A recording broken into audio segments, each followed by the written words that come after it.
Ever stop to think that like up to 90% of your first impression of something new, maybe a gadget or food at the store, is just down to its color? 90%. 90. Okay, let's dive straight into that. Yeah. Because that number, it suggests there's this huge force shaping our life that we barely even notice, right? Color. And we're not just talking about, liking a pretty picture. We want to get into the science of color, how it actually shapes what we see, how we feel, maybe even how our bodies react. And we've got some really solid peer-reviewed science to unpack here. So this isn't just about opinions. It's the real deal. The link between light, our eyes, and, well, our amazing brains. Exactly. And for you listening, especially if you enjoy, getting up to speed on things quickly but properly, this should be right up your street. Ever wonder why some websites just feel more trustworthy or why certain packaging seems to leap off the shelf? Understanding color gives you those aha moments. And we promise, no getting bogged down in jargon. We'll keep it clear. Our mission today, simple. Pull out the most important bits about color from the research, give you a shortcut to really getting this surprisingly deep topic. So where do we start this whole color journey? A good place is maybe, what is color, actually? We tend to think it's in the object, like Right. a rose is red, the ocean is blue. Right. Seems obvious. But scientifically speaking, color is more like an experience your brain creates. It's how your brain interprets different wavelengths of light that hit your eyes. Or lengths. Yeah, that tiny slice of the electromagnetic spectrum we can actually see runs from about 380 nanometers, that's what we see as violet, up to around 750 nanometers, which looks red to us. Hold on. So the rose isn't really red. It's just reflecting light in a certain way. And our brain does the coloring in. That's basically it. Your brain is the artist here. The rose's surface absorbs some wavelengths and bounces back others, specifically the longer ones we perceive as red. Wow. Okay. So how do our eyes even catch that light information to begin with? That comes down to something called trichromatic vision. Deep inside your eye, in the retina, you've got these specialized cells. Cones. Photoreceptor. Lumps, okay. And there are three main types. Think of them like tiny sensors, each tuned to a different range of light waves. Short waves, medium waves, and long waves. Which correspond to? Roughly speaking, blue, green, and red light. And they're arranged in this kind of mosaic pattern across your retina, which lets your brain figure out really subtle differences in the light coming in. There's even some amazing new research looking at the actual tiny structures inside these cones. 3 types of sensors for, well, millions of colors. How does that even work? Yeah. How do we get all the shades? That's the next clever step. It's called opponent processing. After the cones detect the light, your visual system starts comparing the signals. Comparing them, how? It sets up these channels. One's for brightness light versus dark. Okay. Then there are 2 color channels. One compares red signals versus green signals. And the other compares blue signals versus yellow signals. It's this sort of push-pull, this opponent relationship that lets us see contrasts so sharply. And it also helps with something called color constancy. Color constancy. You mean like how a white shoot still looks white even if you're inside under yellowish light or outside on a gray day? Exactly that. Your brain adjusts for the lighting conditions to keep the object's color looking stable. Pretty neat, huh? Yeah, that is neat. Now, it's also important to remember our color vision isn't always the same. It changes depending on how much light there is. Right, like daytime versus nighttime. Precisely. In bright daylight, our cones are doing most of the work. That gives us rich, detailed color vision. That's called photopic vision. Photopic, got it. But when it gets really dim, another type of cell takes over, rods. Rods, okay, different from cones. Very different. Rods are way more sensitive to faint light, which is great for seeing in the dark, but they don't detect color. Ah, so that's why everything looks kind of gray or black and white when it's really dark. Exactly. That's scotopic vision. And then there's that in-between stage, like at dusk or dawn. Yeah. That's mesopic vision.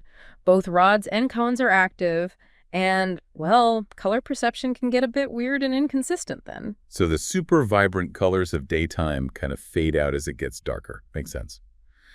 Speaking of light, rainbows, all those colors, is the rain actually making the colors? Good question. It seems like it, but no. The colors are already there, hidden inside the white sunlight. Hidden? Yeah, white light is actually a mix of all the colors. What a raindrop or even a glass prism does is it bends the light. That's called refraction. Okay, it bends it. But here's the crucial bit. Different colors, or wavelengths, bend by slightly different amounts when they pass through water or glass. This spreading out is called dispersion. So different colors bend differently. Uh-huh. Shorter wavelengths, like violet and blue, bend more sharply than the longer ones, like orange and red. Okay, so the raindrop is like a sorter. It takes the mixed-up white light and fans out the colors that were already inside it. Exactly, it separates them. Think of sunlight hitting a chandelier crystal. You see sparkles of color, right? The crystal's just refracting and dispersing the light, revealing the spectrum. It's not creating color, just splitting it up. That's a great image. And that different bending for different colors, that's the chromatic dispersion you mentioned. That's the one. The material's refractive index, how much it bends light, varies slightly with the wavelength, with the color. Fascinating. So the light holds the colors, our eyes and brain pick them apart, and how much light there is really changes how bright and vivid it all seems. Okay, you mentioned daytime and nighttime vision being really different. Can we explore that contrast a bit more? Sure, so daytime. We're usually under full spectrum sunlight, right? That's got a really good mix of all the colors, including plenty of that shorter wave blue light, Right, the whole rainbow's in there. which keeps all three types of our cones happy and active. That allows for really accurate saturated color perception. And like we said, our brain's great at maintaining color constancy then. But nighttime, that's a different beast entirely. Totally. The artificial lights, we use LEDs, made older sodium streetlights, halogen bulbs, they often have a much more limited range of wavelengths. Meaning, Well, they might be missing certain colors or have way too much of others, like yellow or orange. This limited menu of light means colors can look less intense, maybe shifted in hue or just washed out compared to daylight. so that warm, cozy lamp I like might actually be messing with how I see the true colors in my room. It could be, subtly, yes. Yeah. And then you've got that big switch happening in our eyes, from the color-seeing cones to the light-sensitive but colorblind rods as it gets darker. The rods take over. And our ability to see color just plummets. Eventually, it's mostly grayscale and very low light. And even in that twilight zone, that mesopic vision with both rods and cones firing, well, it can be unreliable. Things might look oddly colored. It's like our eyes have these two modes, day mode and night mode, and color vision kind of gets sacrificed in night mode. That's a good way to put it. And it's not just the light levels or the cells in our eyes. Our own internal body clock, our circadian rhythm, factors in too. How so? We tend to be most alert during the day, and that lines up with when our color discrimination is best. As we naturally get less sharp at night, our ability to pick out subtle color differences also tends to decrease. Wow. This even causes headaches for things like photography or video at night. Getting the colors right when the light source is weak and maybe uneven. It's tough. Researchers are always working on better tech, better algorithms to try and achieve accurate color under those tricky conditions. So many things influencing something we just do, seeing color. Okay, let's switch gears. How do we humans stack up against, say, the rest of the animal kingdom? I've heard some animals see way more colors than us. Oh, absolutely. Animal color vision is incredibly diverse. It's all shaped by evolution and what each animal needs to survive in its specific environment. We're typically trichromatic, those three cone types, but many animals are different. Like who? What are some examples? Well, take most mammals, for starters. Your dog, your cat, horses. They're usually dichromatic. Dichromatic, two colors? Two types of cones, yeah. It means they're effectively red-green colorblind. Their world is mostly seen in shades of blue and yellow, much more muted than ours. No way. So my dog doesn't see his bright red ball as red. Probably more like a shade of yellow or gray against the green grass, which might look bluish gray to him. And then you have marine mammals like seals or nocturnal animals like bats. They might even be monochromatic, just seeing in shades of gray, or totally colorblind. Seeing faint light is way more important for them than seeing color. Okay, so dogs have less color vision. Who has more? Who's got the supervision? Birds. Especially daytime birds, they often hit the jackpot. Most are tetrachromatic. Tetra. 4. 4 types of cones, yes. Yeah. And crucially, that fourth cone is often sensitive to ultraviolet light, UV light, which is totally invisible to us humans. UV light, like sunscreen UV. Exactly. They can see patterns on feathers, on flowers, maybe even on fruits that are only visible in UV. It gives them this whole extra layer of information. Wow. What do they use it for? All sorts. Choosing a mate, maybe the feathers look extra special in UV. Finding food, some flowers have UV nectar guides. Even navigation. Think songbirds, pigeons, gulls. They're likely seeing a world richer in color than we can imagine. Mind blown. Okay, birds are amazing. What about reptiles or insects? Reptiles often have pretty good color vision too. Many lizards, turtles, they can be tetrachromatic, some also seeing UV. Think of chameleons using color for camouflage and communication, or lizards spotting prey. Their vision is often tuned to their habitat, too. And insects. I always think of bees and flowers. Spot on. Insect vision is diverse, but often tri- or tetrachromatic, though their sensitivity might be shifted. Bees, famously, see UV, blue, and green. Those UV patterns on flowers, they act like landing strips for bees. Clever. Butterflies can be even more complex, some potentially having 5 types of color receptors, pentachromatic. Imagine the subtle shades they might distinguish. 5. That's incredible. And then just for the extreme example, you have the mantis shrimp. They have something like 12 to 16 types of photoreceptors, including UV and polarized light. 16. What is the world like for them? Well, it's complex, but scientists think their brains process it differently. It might be less about seeing millions of nuanced shades like we do, and more about instantly recognizing specific important color signals or contrasts. Still, it just shows the incredible evolutionary paths vision can take. It really does. Vision tailored perfectly for survival. Okay. Flipping a coin now. What about when human color vision isn't typical? Color blindness or color vision deficiency? What causes that? Right, color vision deficiency, or CVD. It affects a decent number of people, actually. It's much more common in men. Around 8% of males with Northern European roots have some form, compared to only about 0.5% of females. 8% of men. Why the difference? It's mostly genetics. The genes responsible for the red and green cone pigments are on the X chromosome. Since males have one X and females have 2, females have a backup copy if one gene is faulty. Ah, okay. So what's actually going wrong in the eye? It usually means one or more of those cone types, red, green, or blue, is either missing entirely or isn't working properly. Which types are most commonly affected? By far the most common are the red-green deficiencies. Protanopia means you're missing the red cones. Deuteranopia means you're missing the green ones. In both cases, telling reds and greens apart becomes really difficult. They might look brownish or grayish. I could see how that would make everyday things tricky. Traffic lights, matching clothes. Absolutely. There are also much rarer types affecting blue-yellow vision. Those are called Triton defects. Sometimes these aren't inherited, but develop later in life due to certain diseases or just aging. They make it hard to distinguish blues from greens or yellows from violets. Is there anything that can be done? Any help for people with CVD? Well, there's no cure for the inherited types right now, but there's some really cool assistive technology being developed. Like what? There are special glasses and contact lenses. They use filters that tweak the light entering the eye to basically increase the contrast between the colors the person finds confusing. Some use specific tints to help separate reds and greens better. That sounds helpful. Anything else? Yeah, digital tools are getting pretty smart. Apps on your phone, even augmented or virtual reality systems that can analyze the colors in front of you and then remap them in real time on a screen into colors that are easier for someone with CVD to tell apart. So it changes the confusing colors into distinguishable ones. Exactly. And looking further ahead, there's very early stage research into gene therapy, trying to correct the faulty genes in the cones. It's shown some promise in animal tests, but it's still experimental for humans. Still, it's great that tech is offering ways to navigate a world designed for typical color vision. Okay, let's shift from the mechanics of seeing color to how it actually affects us. Emotionally, physiologically. Are there real biological things happening? Oh, definitely. Color isn't just passive decoration. It actively triggers biological and physiological responses in our bodies. Seriously? Like, what? Different colors can change our brain activity, our heart rate, hormone levels, our emotional state. It's quite interconnected. So it's more than just, I feel happy when I see yellow. Much more. For instance, take blue light.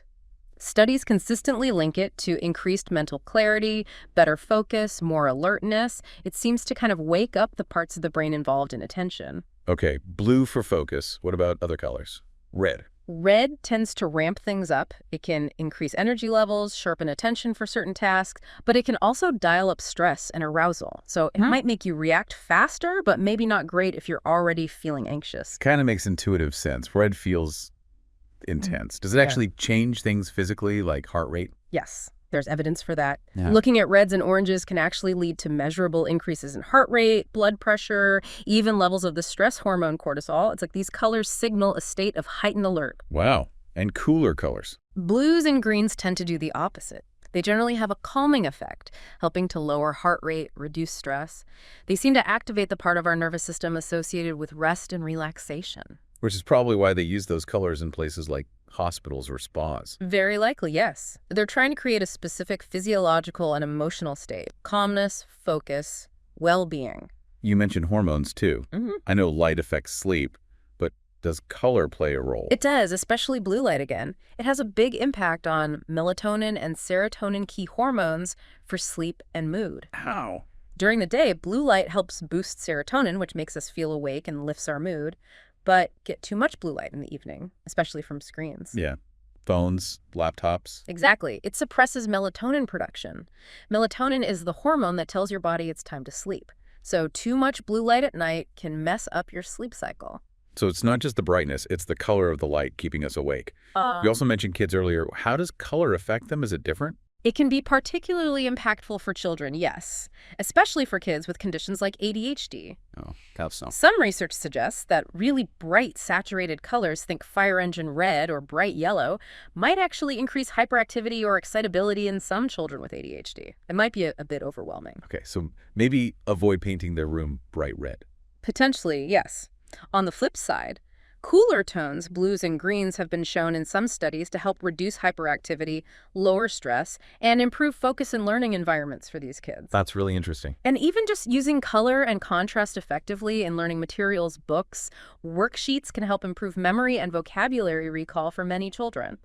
Color choices really matter in educational settings. It sounds like color is this really powerful but maybe underappreciated tool in learning and behavior, especially for kids. Let's stick with kids for a moment. You said it affects even babies. It does, right from the start, practically. Infants seem naturally drawn to high contrast patterns and bright, vivid colors. This isn't just preference, it actually helps stimulate their visual system development and brain activity. So mobiles above the crib should be colorful. High contrast seems key early on, and studies suggest that by about 5 months old, babies can start recognizing specific colors. Often red and blue seem to be among the first. These early visual experiences can influence how they explore, what grabs their attention, maybe even early emotional regulation. And as they grow into toddlers and preschoolers. The colors in their environment, like their playroom or classroom, become really important. Places with a good balance of colors, stimulating but not chaotic, seem to improve mood, attention span, and memory. You mentioned cooler tones being good for classrooms. Yes, blues and greens are often recommended because they tend to minimize distractions and create a calmer atmosphere that's more conducive to concentrating and learning. And going back to ADHD, you said warm colors might worsen hyperactivity. Some studies indicate that, yes, environments heavy in reds and oranges might sometimes increase restlessness or worsen mood for some children with ADHD. Whereas cool colors, or maybe softer blended palettes, seem linked to better mood and focus. Are there other differences? It's interesting. Some research hints that children with ADHD might even perceive colors slightly differently, perhaps having subtle issues distinguishing blues and yellows. It might be related to certain brain chemicals in the eye, but it's still an area of active research. So the colors around a child aren't just background noise. They can actively influence how they learn and behave. And this connects back to those physiological effects we talked about. Blue aiding focus, red potentially being too arousing for complex stuff. Exactly. It's not just a psychological feeling. Exposure to different colors can trigger real changes in heart rate, stress hormone release, even brainwave patterns. And these physical shifts directly impact a child's readiness to learn and process information. It just shows how interconnected everything is. Perception, biology, learning. Okay, well, let's broaden out again to the psychology of color more generally. We all have these gut feelings about colors. Is there real science behind that? Oh, absolutely. Color psychology is a huge field. Colors definitely have measurable effects on our emotions, our thinking, how we perceive things, and even our behavior. Measurable effects. Yes, through decades of research. Now, it's important to say, while there are some common trends, our individual experiences and crucially our cultural background really shape how we interpret colors too. Okay, let's break some down. Red, what are the typical associations there? Red is potent. It's often linked to urgency, passion, appetite stimulation. Think sale signs or sports cars. It grabs attention, increases arousal. But maybe not always in a good way. Right. Because it's so stimulating, it can also trigger feelings of stress, anxiety, even aggression in some contexts. It's tied to both love and anger. It really depends on the situation. Okay, what about blue? Seems like the opposite. Often, yes. Blue tends to evoke calm, trust, stability, intellect. It's associated with lower arousal. Think of serene lakes or the sky. That's why it's often used in settings aiming for professionalism or tranquility, like banks or healthcare environments. It can help improve focus and clarity. Yellow, often seen as cheerful. It is. Yellow is linked to creativity, optimism, energy. It's great for grabbing attention, but There's a but. too much bright yellow can sometimes cause eye fatigue or even feelings of agitation or anxiety for some people. It's a very stimulating color, so maybe best used strategically. Right, maybe highlights rather than a whole room. Yeah. And green. Nature, right. Exactly. Green is overwhelmingly tied to balance, peace, restoration, harmony, nature. It's often used in health and wellness contexts. Studies show it can reduce stress and help with emotional balance. Think of the calming effect of being in a forest. It's fascinating how ingrained these seem. But you mentioned culture makes a big difference. Hugely. While some core associations might feel universal red as high energy, blue as calm, the specific meanings can vary dramatically. White means purity in weddings in many Western cultures, but it's the color of mourning in some Eastern cultures. Good example. And a big international study found that while there's global consistency in linking colors to emotions, things like language and geographical closeness also play a role. Even gender might factor in, with some studies suggesting men lean towards cooler tones and women have broader preferences, though that varies culturally too. So context is everything. We can't just assume red means danger or blue means calm everywhere to everyone. What about performance? Can color actually affect how well we do things? It seems so. Red, for instance, might boost reaction speed on simple tasks because of that arousal effect. But for complex thinking that needs focus, that same arousal might actually hinder performance. Interesting. Whereas blues and greens, being calmer, seem better at supporting sustained attention and information processing. That might be why they're often favored in workplaces or study areas where deep concentration is needed. This has huge implications for design everywhere. Okay, let's talk about a really practical area where this is used all the time. Marketing, selling stuff. How does color sway us as consumers? It's massive. Color is arguably one of the most powerful non-verbal communication tools marketers have. It hugely influences how we perceive a product, feel about a brand, and whether we ultimately buy something. Remember that 90% statistic. Yeah, 90% of first impressions based on color still blows my mind. It shows just how immediate and subconscious that judgment is. And it's not just about catching your eye, although that's part of it. Rosa. Color conveys meaning. It shapes emotions towards the brand. And it's huge for brand recognition. Something like 80% of consumers link specific colors to brands they know. Think of famous logos. The color is often inseparable from the brand identity. It builds memory and connection. Can you give examples of industries using specific colors? Sure. Think about fast food chains or maybe clearance sales in retail stores. Lots of red and yellow, right? Those colors shout urgency, stimulate appetite, encourage impulse buys, quick decisions. Makes sense. What about, say, banks or tech companies? Often lots of blue. Why? Hmm. Trust, reliability, calmness, professionalism. Exactly what you want people to feel about institutions handling their money or important data. Okay. And luxury goods, high-end stuff. You'll often see black, gold, sometimes silver, or deep purples. These signal exclusivity, power, sophistication, premium quality. They create that aura of high status. It really sounds like every color choice is incredibly deliberate. But what about those cultural differences we discussed? How do global companies handle that? They have to be incredibly careful. A color that works perfectly in one market might be a complete disaster in another because the symbolism is totally different. Red might mean luck in China, but danger elsewhere. White might mean purity here, but death somewhere else. So they need local knowledge. Absolutely. And demographic factors matter too. Age, gender preferences can shift across cultures. So effective global marketing requires deep research into local color associations to make sure the logo, the packaging, the ads all send the intended message and resonate positively. It's way more complex than just picking nice colors. It's strategic communication. Okay, as we start to wrap this up, let's get personal. Favorite colors, least favorites. Are there global patterns there too? There are some pretty consistent trends, yeah. Again, with the caveat that personal taste varies hugely. But across many, many studies in lots of different cultures, blue consistently comes out on top as the most popular color. Blue again. Why do you think that is? Well, those associations we talked about, calm, trust, clarity, Plus positive environmental links like clear skies, clean water. It seems to have generally positive connotations for most people. Okay, blue is number one. What's at the bottom of the list? What colors do people tend to dislike? Brown and often a sort of dark, murky yellow-green tend to rank pretty low in many surveys. Why then? They're often associated with negative concepts, maybe decay, dirt, sickness. People describe them as dull or unpleasant. Interestingly, one study found people are actually quicker to identify their least favorite colors than their favorites. Faster to know what we dislike. But I bet there are cultural exceptions here, too. For sure. Green, for example.